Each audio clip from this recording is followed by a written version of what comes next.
pentru ca să-i se ierte lui toată greșeala, cea de voie și cea fără de voie.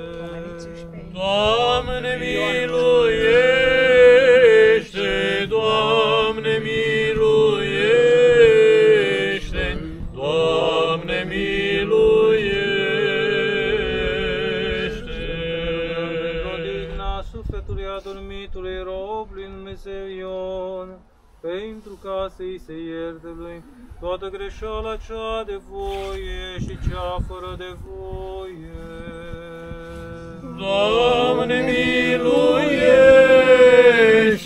Doamne miluiește, Doamne miluiește. Domnul Dumnezeu să așeze sufletele lor unde drepții se odihnesc, mila lui Dumnezeu, împărăția cerurilor, certarea păcatelor lor, de la Hristos Împăratul, cel fără de moarte și Dumnezeul nostru să cerem, Domnului să ne rugăm. Dă, Doamne, Doamne, miluie, miluiește.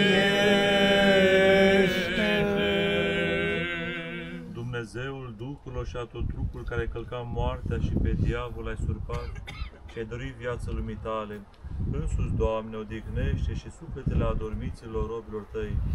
Nicolae Ioan preotul, părintele nostru, cu tot neamul ce a dormit, Ioan cu tot neamul ce a dormit, în loc luminat, în locul verdeață, în loc de odihnă, de unde au făcut toată durerea, întristarea și suspinul. Și orice greșeală au săvârșit cu cuvântul, cu fapta sau cu gândul, ca un Dumnezeu bun și iubitor de oameni, iartă-le lor. Dumnezeu să ierte.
Dumnezeu al vedea nu este cu putință oamenilor, spre care nu putează a căuta oștile îngerești, iar prin tine prea curată s-a arătat oamenilor cuvântul întrupat, pe care slăvindu-l cu oștile cerești, pe tine te ferici.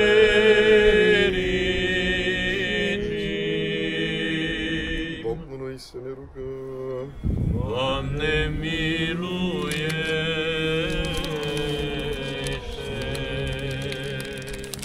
Stăpâne mult îndurat, Doamne Iisuse Hristoase, Dumnezeul nostru, care dați Sfinților Tăucni și Apostoli, fie de împărăție cerurilor, iar după sfântă învierea ta, cea de-a treia zi, cu harul tău ai dăruit puterea de a lega și dezlega păcatele oamenilor, ca să fie legate și în cer câte de ei pe pământ s-au legat, și tot așa să fie dezlegate și în cer câte de ei pe pământ s-au dezlegat, ceea ce prin nespusă ta iubire de oameni, ne învrednici și pe noi smeriți și nevrednici robii tăi, să fim moștenitori a aceleiași preasfânt dar și har, ca și noi de asemenea să legăm și să dezlegăm cele ce se întâmplă în Duhul tău.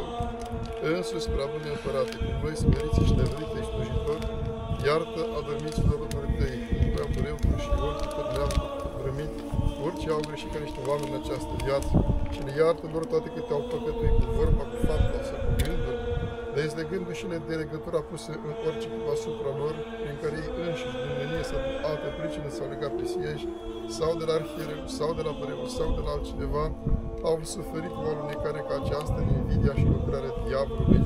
Binevește prea bunule și mult îndurate, ca sufletele lor să se așeze pe sfinții care din jacul din preoție, iar trupurile să se dea firii cele zichite de tine, că binecuvântat și preat slăvit ești. Amin. Domnului să ne rugăm. Doamne, miluiește! Mulțumim Ție, Doamne, Dumnezeul nostru, că numai Tu ai viață fără de moarte și slava Ta este neajunsă, și mila Ta nemăsurată și iubirea Ta de oameni mai presus de cuvânt, și împărăția Ta nesfârșită, și părtinire nu este la Tine, iar pentru toți oamenii ai pus sfârșit obștesc, când se împlinește firul vieții. Pentru aceasta Te rugăm, Doamne Dumnezeul nostru, robului Tău, Nicolae Ioan Preotul, Părintele nostru, care a fost împreună slujitor cu noi și a adormit în de înviere și a vieții celei veșnice, fă-i odihnă sânului lui Avraam, ale lui Isaac și ale lui Iacob, și precum l-ai pus pe dânsul, pe pământ, slujitor în biserică, așa îl arată și în altarul Tău cel ceresc, Doamne. De vreme ce l-ai împodobit pe acesta între oameni cu vrednicie duhovnicească, primește-l neosândit în mărirea Ta cea hărăzită îngerilor. Tu ai preamărit viața lui pe pământ și ieșirea vieții lui fă ca o intrare între drepții Tăi, cei sfinți, și numără sufletul lui cu toții care din veac au binepăcuție.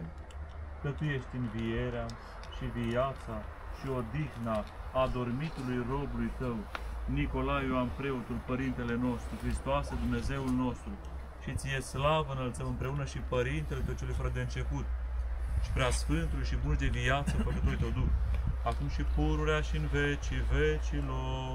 Amin.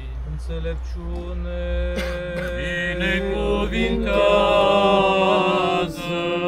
Cea înviat din morți Hristos, adevăratul Dumnezeul nostru, pentru rugăciunile preacurate Maicii sale, ale Sfinților, Măriților și întru tot lăudaților apostoli, ale Sfinților de Dumnezeu purtători, părinței noștri, ale Sfântului și dreptului Lazar, cel a patra zi înviat din morți, și pentru rugăciunile tuturor Sfinților, sufletele robilor Dumnezeu, Nicolae Ioan Preotul, Părintele nostru, și Ion, cele mutate de la noi în corturile dreptilor să le așeze. Amin. Sfântul Avram să-l odihnească, cu drepții să le numere, iar pe noi să ne miluiască, să ne mântuiască, ca un bun și de oameni iubitor. Amin. Pentru fericita adormire, veșnică odihnă de Doamne, sufletelor adormiților robilor Tăi, Nicolae Ioan Preotul și Ioan, și le fă-lor veșnică pomenire. Veșnică pomenire, veșnică pomenire, veșnică lor pomenire. Cele fără, Doamne, veșnică pomenire. Veșnică pomenire, veșnică pomenire, veșnică lor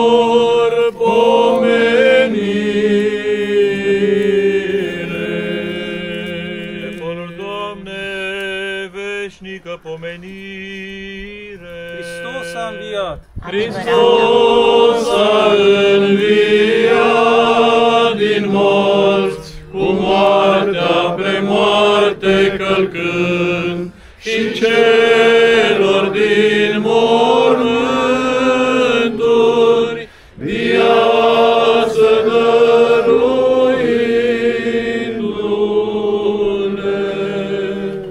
Suropi mă vei cu isop și mă vei curăți spăla, mă vei și mai pretos de zăpadă, mă voi albi.